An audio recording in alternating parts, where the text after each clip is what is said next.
Machiavellianist, Illuminati, all through your body. The blows like a 12-gauge shot. Feel me?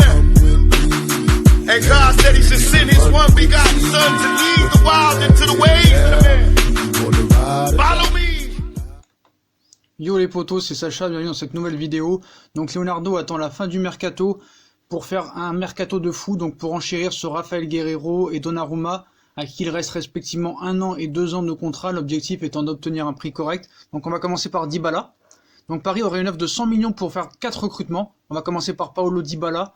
Donc Paulo Dybala n'a rien à voir avec le dossier Neymar. Donc depuis plusieurs jours, Paulo Dybala est annoncé dans le viseur du PSG, l'attaquant de 25 ans n'étant pas sûr d'avoir une place importante à la Juve.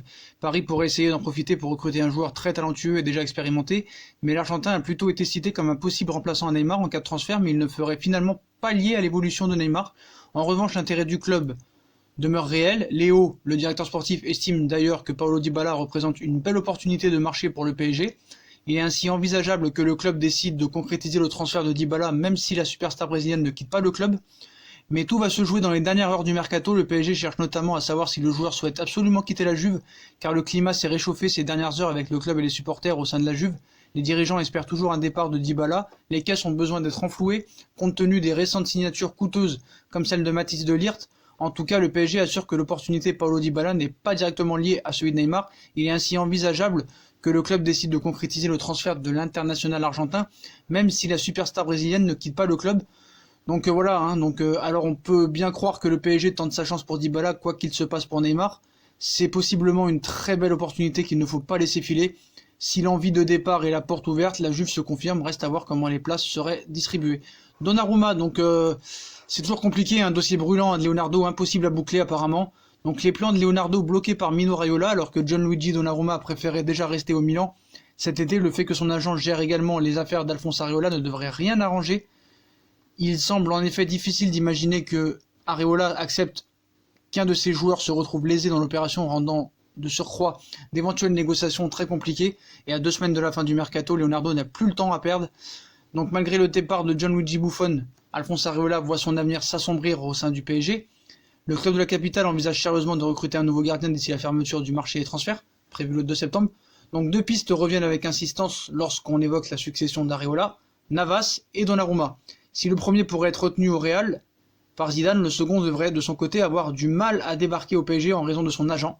Donc voilà, Donc Gianluigi Donnarumma est la priorité de Leonardo pour prendre la place d'Alphonse Areola dans les cages parisiennes.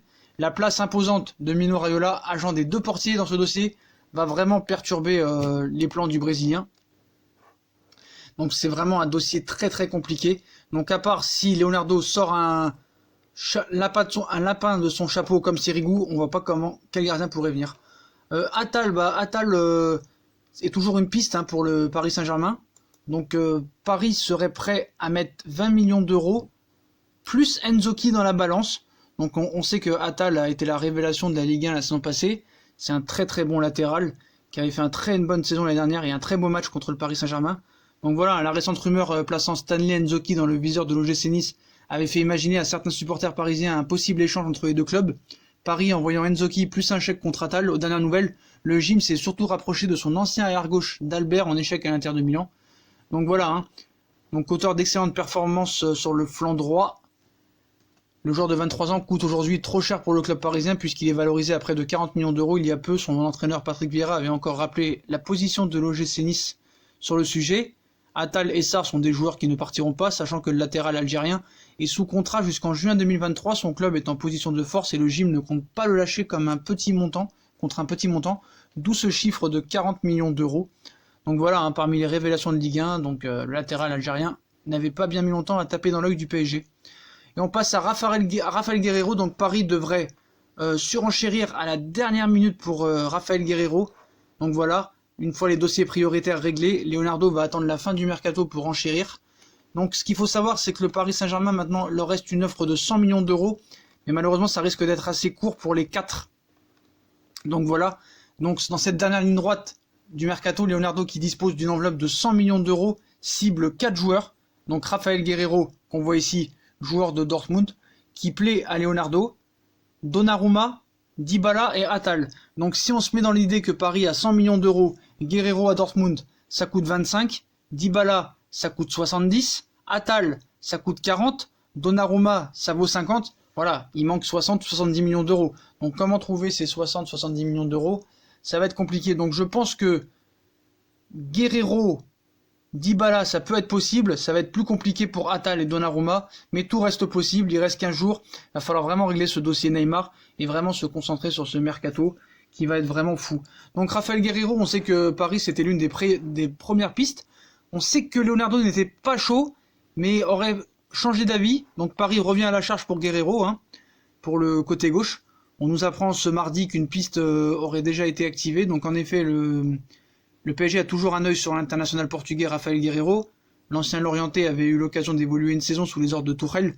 Et ce dernier apprécie plus que jamais son profil de joueur offensif. Encore faut-il savoir s'il sera encore entraîneur du PSG. Donc voilà, Paris garde toujours un œil sur Guerreiro et va attendre la fin du championnat.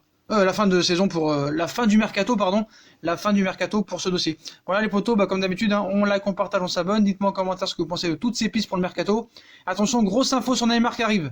Tchuss!